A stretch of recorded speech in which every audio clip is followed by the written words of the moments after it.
और कौन है, मैं बार बार बोलता हूं, ये कोई कास्ट के माध्यम से नहीं है, ये बाय प्रोफेशन है। रेहड़ी वाला, ठेला वाला, रिक्शा वाला,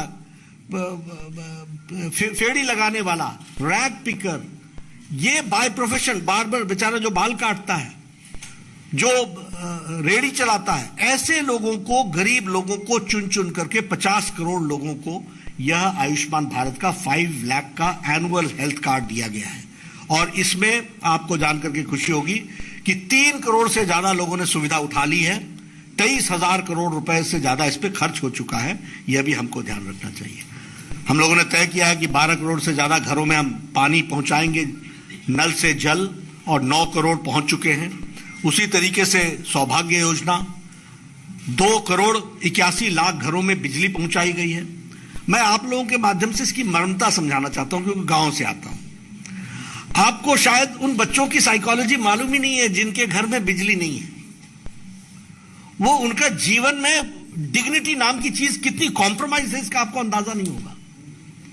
वो पढ़ने के लिए किसी दूसरे के घर में जाते हैं, और इसकी संख्या छोटी नहीं थी। 2 करोड़ 18 लाख घरों को बिजली पहुंचाई गई है, यानी लिविंग विद डिग्निटी। ये 11 करोड़ लोगों को शौचालय दिया गया। बार बार लोग बोलते हैं टॉयलेट्स दिए गए, टॉयलेट दिए गए। No, it's not that only. आप लोग तो गांव में घूमते ही होंगे, आप लोग कवर करने जाती हैं। गांव में बताइए, औरतें झुंड का झुंड बना करके निकलती थी कि नहीं निकलती थी फॉर द डेली नीड्स। और इसका मतलब सिर्फ मां ही नहीं है, मां के साथ बच्चा भी है। इसका मतलब, और इसकी संख्या छोटी नहीं है, 11 करोड़ है। तो यानी 11 करोड़ लोग इस देश में 70 साल की आजादी के पश्चात डिग्निटी के साथ जी नहीं पा रहे थे, यह स्थिति थी। और मोदी जी ने 8 साल के अंदर उनको लाइफ विद डिग्निटी देने का काम किया है। 130 करोड़ की जनता में 11 करोड़ महिलाएं हों, और 130 करोड़ की जनता में एक एक बच्चा भी होगा तो 11 करोड़ बच्चे हों। तो ऐसे देश को अगर हम कहें कि सेवा, सुशासन और गरीब कल्याण, तो इसका ट्रू अर्थ हमको इसमें से समझ सकते हैं, इसको हम जान सकते हैं। जल जीवन मिशन की मैंने आपसे बात की। हमारे बगल में बैठे हैं पूर्व के पेट्रोलियम मिनिस्टर, उज्ज्वला योजना इन्होंने आदरणीय प्रधानमंत्री जी के प्रेरणा से उसको शुरू की, 9 करोड़। और मैं तो बार बार लोगों को बोलता हूं कि हेल्थ का इशू देखिएगा तो पल्मोनरी डिजीज, और पल्मोनरी डिजीज के साथ साथ ये लंग्स का इंफेक्शन, ये महिलाओं का कम हुआ। इतना ही नहीं, अगर शौचालय की बात करें तो वाटर बोर्न डिजीजेस कम हो गए, क्योंकि स्वच्छता आ गई। ये चेंजेस आए हैं, इसको हमको समझना चाहिए। इसलिए उज्ज्वला ने महिलाओं का सशक्तिकरण जिस तरीके से किया है, वह भी हम सबको ध्यान में आता है। 2.38 हाउसेज बने हैं प्रधानमंत्री आवास योजना में। अब मैं ही पहले एमएलए होता था, एक इंदिरा आवास योजना होती थी, 40,000 रुपए दिया जाता था। ये आपको ग्राउंड की बात सुना रहा हूं। और हमारे को बोलते थे कि नड्डा जी, आप एक पंचायत में 2 घर बता दीजिए, 40,000 रुपए दे दें। This was the pace of आवास योजना। और आज प्रधानमंत्री आवास योजना 2 करोड़ 38 लाख घर बन करके तैयार दे दिए गए। पक्की छत, रसोई का कनेक्शन, गैस का कनेक्शन, शौचालय, बेडरूम, सारी फैसिलिटीज। उसी तरीके से हम अगर आत्मनिर्भर की बात करें तो हर गरीब को घर मिले, बिजली मिले, पानी मिले, गैस का कनेक्शन मिले, हर गांव को इंटरनेट मिले। अब देखिए, आप और हम तो इंटरनेट में रहते हैं, इंटरनेट के युग में रहते हैं। पूछते हैं कहीं रात को गुजारना पड़ जाए तो हमारा पहला प्रश्न होता है, यहां वाईफाई है? यहां पर जैसे एज इफ मेरी दुनिया ही समाप्त हो जाती है। This is our lifestyle. आप उन गांवों की बात सोचिए ना, और गांव कितने हैं? 6 लाख प्लस 6 लाख, और सबको इंटरनेट से जोड़ना, ऑप्टिकल फाइबर से जोड़ना, ऑप्टिकल फाइबर के साथ का नेटवर्क बिछाना, ये काम 8 साल में हुए। 8 साल बेमिसाल की कहानी मैं आपको सुना रहा हूं। और ये है उनको एम्पावरमेंट देना, उनको लाना। मैं बार बार एमएलए का जिक्र करूंगा, लेकिन हमारा एक्सीएन हमको बोलता था कि आपके बजट में 40 लाख हैं, आपके 40 सड़कें हैं, आप बताइए 1-1 लाख सब में डाल दूं, या आप कोई 2 सड़क बताएंगे तो मैं 20-20 लाख दे करके 2-2 किलोमीटर 3-3 किलोमीटर उसको बना दूंगा। This was the plight. And today 6 lakh villages are being connected with all weather road. यह है प्रधानमंत्री ग्रामीण सड़क योजना का रूप, जिसको हमको समझना चाहिए। इसी तरीके से अगर हम इंफ्रास्ट्रक्चर की और बॉर्डर रोड्स की बात करें तो हमारे पास 6,769 किलोमीटर्स की रोड्स और ब्रिजेस सिर्फ ये जिसको हम कहते हैं बॉर्डर एरिया में, चाइना के साथ लगे हुए बॉर्डर एरिया में 6,763 किलोमीटर्स की रोड बनी है, 15,000 मीटर्स की ब्रिजेस बने हैं जो उसको आगे बढ़ा रहे हैं। आपको ये भी मालूम होगा कि 100 सैटेलाइट्स एक साथ लॉन्च किए गए, कभी सोचा नहीं था, और भारत ने इसमें भी एक अपना स्थान स्थापित किया।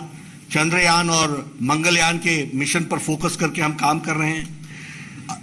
विमेन की बात अगर हम करें तो उसमें भी सेल्फ हेल्प ग्रुप से लेकर के सुकन्या योजना से लेकर के मातृशक्ति की बात करते हुए, और यहां मैं आपके सामने एक बात जरूर बताना चाहूंगा, कभी आप लोगों को इसकी कल्पना नहीं हुई होगी लेकिन मैं शेयर करता हूं। Right from conceiving of a woman till delivery with all complications, ये सारे की सारी चिंता भारत सरकार कर रही है। ये आप इसको समझिए कि किस तरीके से मैटरनिटी इशू को, महिला के इशू को प्रधानमंत्री जी ने एड्रेस किया है। ये छोटी घटना नहीं है। The day a woman conceives, right from that day टीकाकरण शुरू हो जाता है। हर 2 सप्ताह बाद उसकी चेकिंग शुरू हो जाती है।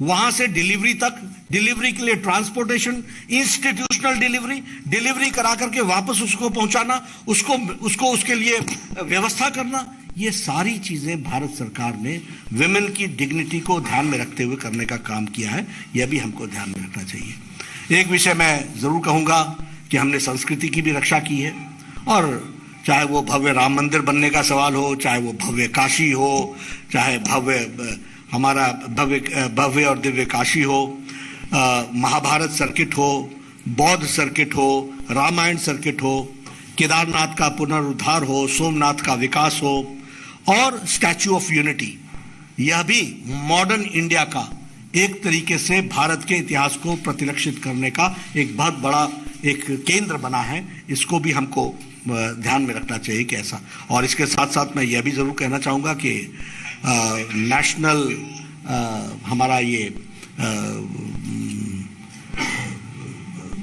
डिफेंस का अपना war memorial, national war memorial कब का कॉन्सेप्ट था? 2014 में मोदी जी ने क्लियरेंस दी, 2019 में बना करके खड़ा कर दिया। ये सारी चीजों के प्रति जो काम हुआ है, पंचतीर्थ की बात हम करते हैं, मऊ से लेकर के लंदन में जहां डॉक्टर अंबेडकर पढ़े, वहां से लेकर के कहाँ उन्होंने अपना ये महापरिनिर्वाण हुआ उनका, कहाँ उन्होंने दीक्षा ली, ये सारी जगहों को पंचतीर्थ के रूप में विकसित करने का काम यह भी भारत सरकार ने आदरणीय मोदी जी के नेतृत्व में किया है। यह हम सब लोग जानते हैं। अगर हम दिवस के दृष्टि से देखें तो फिर संविधान दिवस, तो संविधान तो 26 नवंबर को निश्चित रूप से चर्चा में आ गया था, लेकिन संविधान दिवस मनाने का काम किया तो इस सरकार ने किया। सामाजिक समरसता दिवस का तय किया तो वह भी सरकार ने तय किया। विभाजन विभीषिका दिवस तय किया तो वह भी सरकार ने 14 अगस्त को तय किया। राष्ट्रीय एकता दिवस, उसको भी हमारी सरकार ने तय किया। जनजातीय गौरव दिवस, उसको भी हमारी सरकार ने तय किया। तो यानी यह दिवस भी अपने आप में भारत की संस्कृति और भारत के लिए काम करने वाले लोगों को, योग दिवस, इंटरनेशनल योग दिवस, वी वेंट ग्लोबल, और दुनिया में उसका हमने एक स्थान बनाया, वो भी हम सबको ध्यान में रखता है। नॉर्थ ईस्ट की अगर हम बात करें तो नॉर्थ ईस्ट एक, जिसको हम कहते थे कि एक पिछड़ा इलाका, कटा हुआ इलाका, अलग से देखने का दृष्टिकोण, यह हमारी केंद्र की सरकार ने रखा था। उसकी मेन स्ट्रीमिंग अगर की गई है तो वह मेन स्ट्रीमिंग भी आदरणीय प्रधानमंत्री जी ने की है। बंद और ब्लॉकेड से निकल करके आज वह मेन स्ट्रीम में आज आया है। लगभग 50 टाइम्स हमारे प्रधानमंत्री जी का वहां दौरा हो चुका है। अब मैं ये नहीं कहूंगा कि पूर्व के प्रधानमंत्री जो असम से ही आते थे वो कितनी बार दौरा किए थे, लेकिन ये आप लोगों के लिए क्वेश्चन जरूर है कि आप जरा पता कीजिएगा कि what difference North East is making today, that we have to understand. उसी तरीके से अगर हम कहें नागालैंड का पीस समझौता 2015, NLFT का समझौता 2019, ब्रू रियांग का समझौता 2020, बोडो शांति समझौता 2020, कार्बी आंगलोंग समझौता 2021, ये सब पेंडिंग इश्यूज थे नॉर्थ ईस्ट के। But I am giving you just a brief picture year wise कि नॉर्थ ईस्ट के कितने समझौते भारत सरकार ने किए और वहां पर पीस लाने के लिए क्या क्या काम हुआ है। उसी तरीके से जैसे मैंने कहा कि 1500 करोड़ का एक स्पेशल बजट का प्रावधान नॉर्थ ईस्ट के लिए किया गया है। फॉरेन पॉलिसी की अगर हम बात करें तो इंडिया फर्स्ट, हमारा इंटरेस्ट, देश का इंटरेस्ट, इसको ध्यान में रख करके उस पॉलिसी को भी बनाया है। पड़ोसियों के साथ विशेष ध्यान देने की योजना भी बनी। हमने अपने पड़ोसियों के रिश्ते मजबूत किए, गहरे किए। और इतना ही नहीं, अगर कोई देश पर संकट आया तो हमारे लोगों ने फॉरेन पॉलिसी का उपयोग करते हुए, फिर चाहे अफगानिस्तान से लोगों को लाना हो, यमन से लाना हो, यूक्रेन से लाना हो, और छोटी संख्या नहीं है ये ऑपरेशन गंगा, ये ऑपरेशन राहत, ये छोटी संख्या नहीं है। 23,000 लोग आए हैं, 1400 सॉर्टीज लगी है, 140 सॉर्टीज लगी है। तो ये सारे काम को प्रोएक्टिव तरीके से करने का काम हमारी सरकार ने किया है। और ये सारे इवैक्यूएशंस इस बात को बताते हैं, कोई और देश ने नहीं किया लेकिन हमारी सरकार ने किया। इसलिए हम कहते हैं we are responsive, proactive and we are responsible government. इसको हमको ध्यान में रखना चाहिए। कोविड की बात बहुत हो गई है, मैं फॉर्मर हेल्थ मिनिस्टर रहा हूं। देश के, दुनिया के दूसरे कोनों से 20 साल, 27 साल, 28 साल बाद कोई वैक्सीन लेके हमारा देश आता था और उसके बाद वो पोलियो का, पल्स पोलियो का प्रोग्राम लेता था, टेटनस का प्रोग्राम लेता था, मलेरिया का प्रोग्राम लेता था, स्मॉल पॉक्स का प्रोग्राम लेता था, चिकन पॉक्स का प्रोग्राम लेता था। All these vaccines have reached India 20 to 30 years later। लेकिन कोरोना 2020 की जनवरी में आया और 2021 की जनवरी में प्रधानमंत्री जी ने 9 महीने के अंदर एक नहीं, 2 वैक्सीन दी। 192 करोड़ ऑफ डोजेज तो दिया ही दिया है। मैं यहां आपके सामने ऐड करना चाहता हूं, 100 कंट्रीज को 18.5 करोड़ वैक्सीन हम लोगों ने पहुंचाई है, वैक्सीन मैत्री की दृष्टि से। यानी इंडिया अब लेने वाला इंडिया नहीं है, ये देने वाला इंडिया है।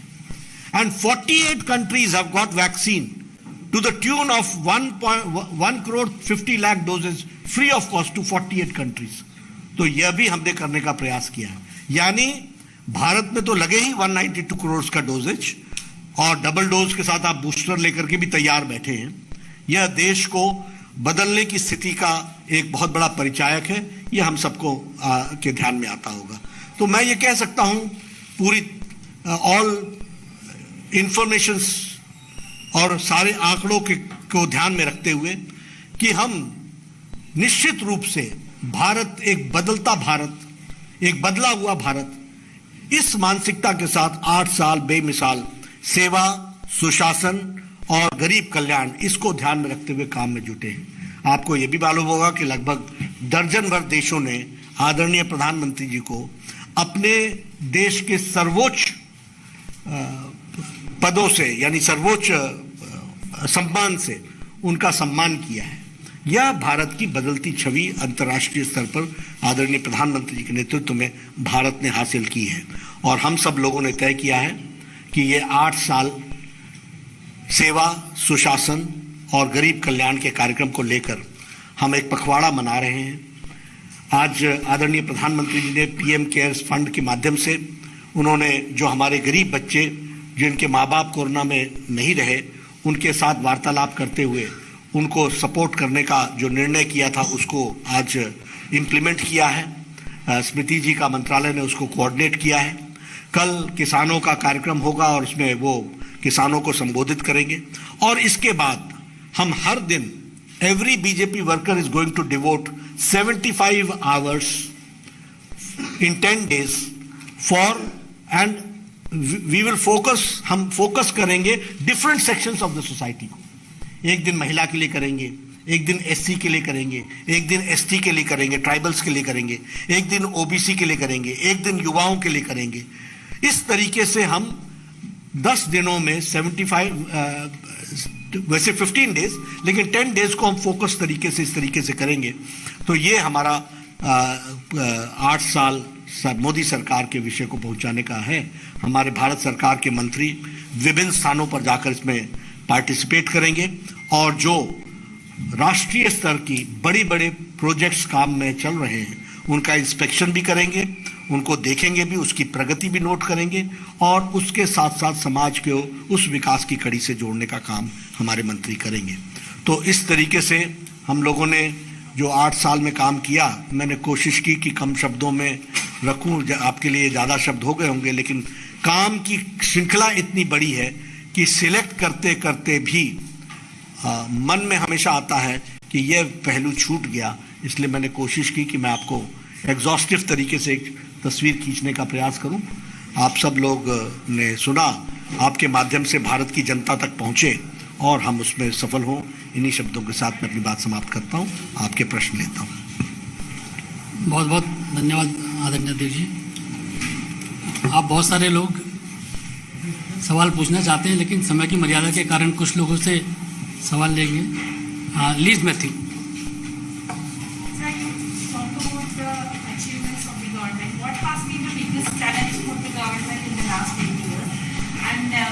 How do you think that the government has tackled the issue of unemployment, which has been, was been an issue at least in the discourse during the election? Your question is what challenges we faced during this process? What are the major challenges we faced? Yeah, and also how do you think that the government has tackled the unemployment? देखिए, सबसे पहली बात तो ये है कि जब मैंने कहा कि भारत की संस्कृति बदली है, तो गवर्नेंस में सबसे पहली बात है लास्ट माइल डिलीवरी। वो सबसे बड़ा चैलेंज रहता है, पॉलिसी एंड इंप्लीमेंटेशन। और पॉलिसी और इंप्लीमेंटेशन के बीच में जो पॉलिसी बनी थी वो लेटर और स्पिरिट में इंप्लीमेंट हुई है कि नहीं हुई है, ये सबसे बड़ा चैलेंज रहता है। Prime minister Modi has himself taken care of monitoring the last mile delivery, and that is why the statistics show the changes which have come forward. तो और मैं ये मानता हूं कि जब आप, जैसे मैंने कहा, कुछ नहीं होता है और अब आप कहते हो मोदी है तो मुमकिन है, तो बहुत बड़ा हिलाने का काम तो किया ही होगा ना।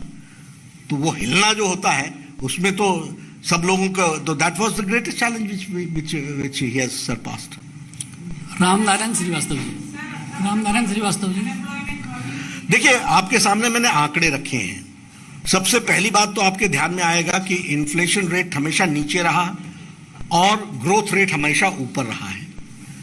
दूसरी बात कि जब इकोनॉमी सफर्ड, पेंडेमिक भी देखा, पेंडेमिक के साथ साथ हमने यूक्रेन वॉर भी देखा, लेकिन इन सब चीजों में इकोनॉमिक ग्रोथ को बनाए रखना और 8.7% ग्रोथ रेट पर ले जाना, यह अपने आप में एम्प्लॉयमेंट को आंसर देता है।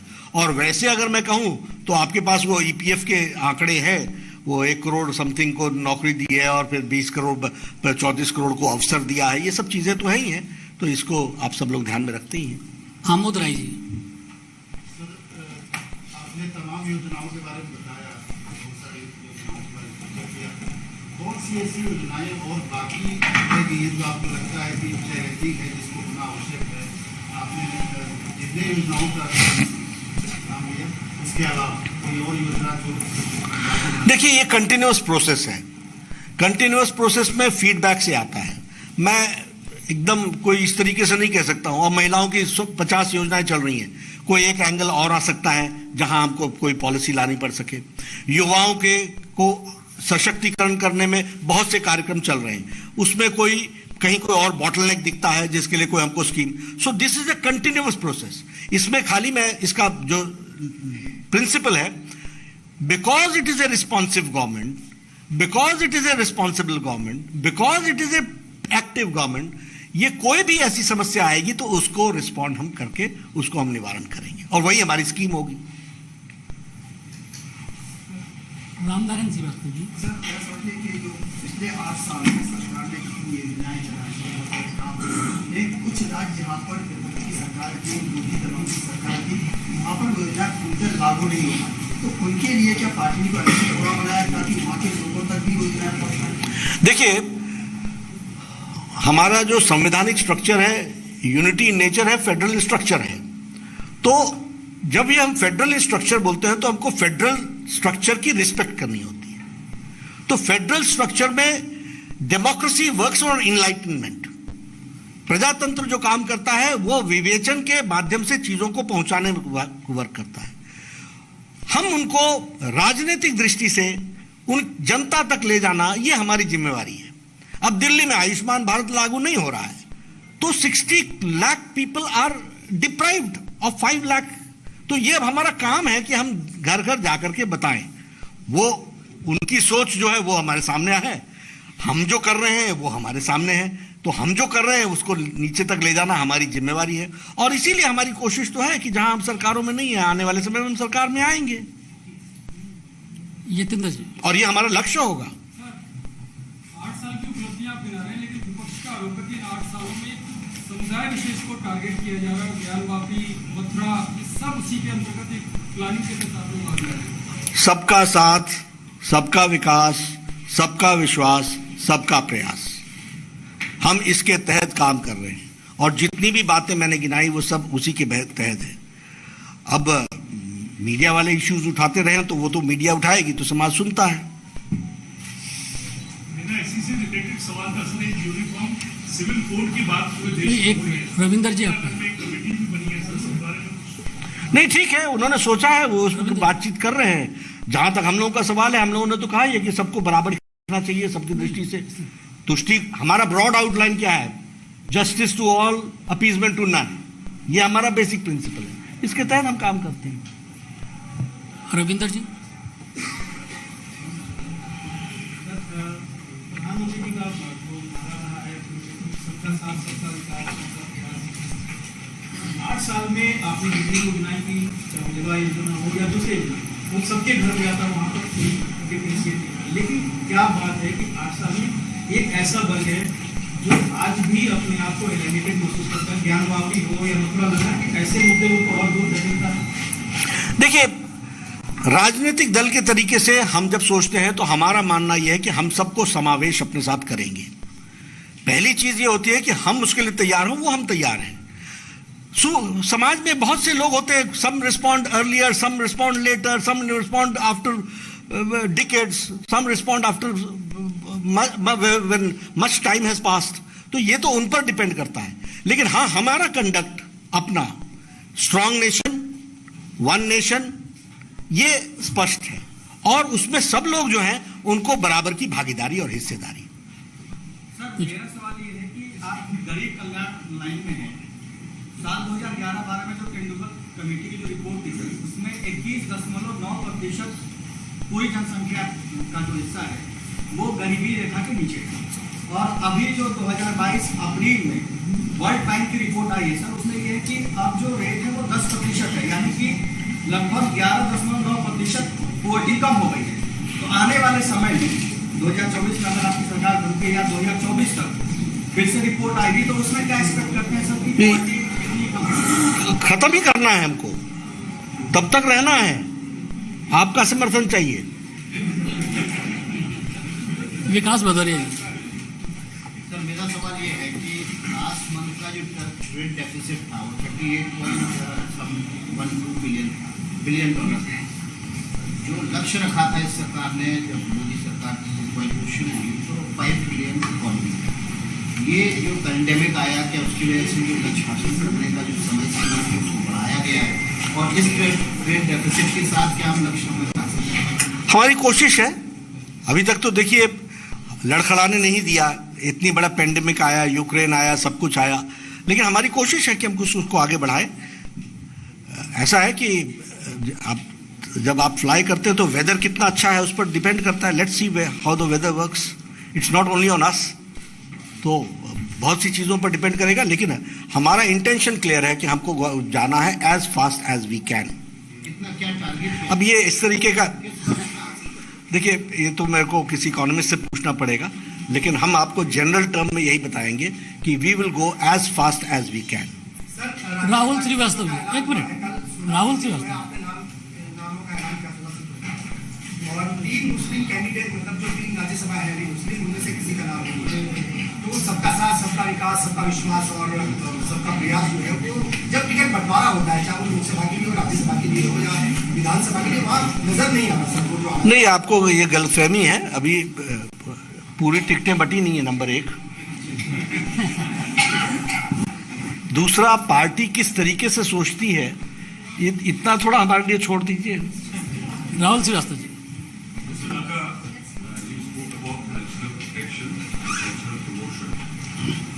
Time when the BJP adopted Ram Mandir as an issue, you mentioned that Ram Mandir construction is happening at. Now the fact remains that there is now the Jan Bhakti issue. The Kashi temple issue was always on the BJP's agenda. Will you say that the temple in Varanasi and Mathura are still part of the BJP's agenda? There should be a appropriate. देखिए, सांस्कृतिक विकास की बात हमने की, वो हम हमेशा करते रहे हैं, लेकिन ये इश्यूज जो है, ये इश्यूज भारत के संविधान और कोर्ट के तहत होते हैं, तो ये कोर्ट और संविधान तय करेगा। भारतीय जनता पार्टी उसको लेटर ऑफ स्पिरिट में इंप्लीमेंट करती है। नो एजेंडा कैसे, देखिए, that we had gone for a resolution on Ram Janmabhoomi in Palampur resolution, after that there has been no resolution. Sukesh Ranjan ji, Sukesh Venkat ji आपका अभी एक मिनट, सुकेश जी फिर उसका वेंकट जी। 8 साल जो सरकार के रहे हैं पॉलिटिकली बहुत सक्सेसफुल रहे, लेकिन हम लोग ने देखा जब आप विपक्ष में थे तो ये जितने चेहरे बैठे हैं तो उनका महंगाई की सरकार को, यूपीए सरकार को वो बहुत घेरते थे। आपको क्या लगता है जब आप 8 साल की उपलब्धियों की बात कर रहे हैं, वो ऐसे समय में कर रहे हैं जब महंगाई एक बहुत बड़ा इशू है और वो सरकार को चिंतित कर सकता है या चिंता में डाल रहा है, आपको ऐसा लगता है? देखिए, हम सभी इश्यूज के बारे में चिंतित रहते हैं और सभी इश्यूज के बारे में हम चर्चा करते हैं, लेकिन थोड़ी पब्लिक मेमोरी ध्यान में नहीं आती है। कब लोगों ने टैक्स के लिए पेट्रोल के और डीजल में कटौती की? कब उन्होंने 3% से नीचे इन्फ्लेशन रेट को रखा? तो हम यही कह रहे हैं, we are doing as much as we can do, we are responsive, we are responsible, we are proactive. Venkat ji पूछिए। ठीक है ना? How do you see the last year, 8 years, the growth of BJP in Tamil Nadu? Number two, you refer एक ही वेंकट जी एक सवाल। about on that. The artist is going to be in which language? Whether the Tamil MLAs can take part in the rap or not. Finally, before you get an opportunity to interact with the beloved minister, Narendra Modi. First suggestion is well taken. That app part. You are asked about growth of Tamil Nadu. Till now it is organic growth. We are trying to see to it that how we can go as what best we can do. और इसमें आपने जो ये app बताया, this will be very helpful to us. तीसरी बात आपने कही है, your request will be put forth. मित्रों, मैं क्षमा चाहता हूं कि क्योंकि बहुत लोग सवाल पूछना चाहते हैं। अभी आपको इस प्रेस कॉन्फ्रेंस के बाद भी सवाल और बातचीत करने का मौका मिलेगा।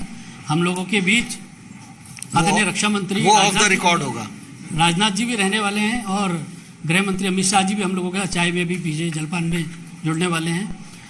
आप लोगों से एक और आग्रह है कि प्रेस कॉन्फ्रेंस के बाद अभी काफ़ी तेज बाहर आंधी तूफान आया है, तो कुछ व्यवस्थाएं जरूर कम करनी पड़ी हैं, तो मेरे को लगता है कि थोड़ा सा आप लोगों का सहयोग उसके लिए चाहिए होगा। एक छोटे हॉल में करना पड़ रहा है, इसलिए आप सब लोग उस पर सहयोग करेंगे। आप सब लोग आए, आप सबका बहुत बहुत धन्यवाद। सभी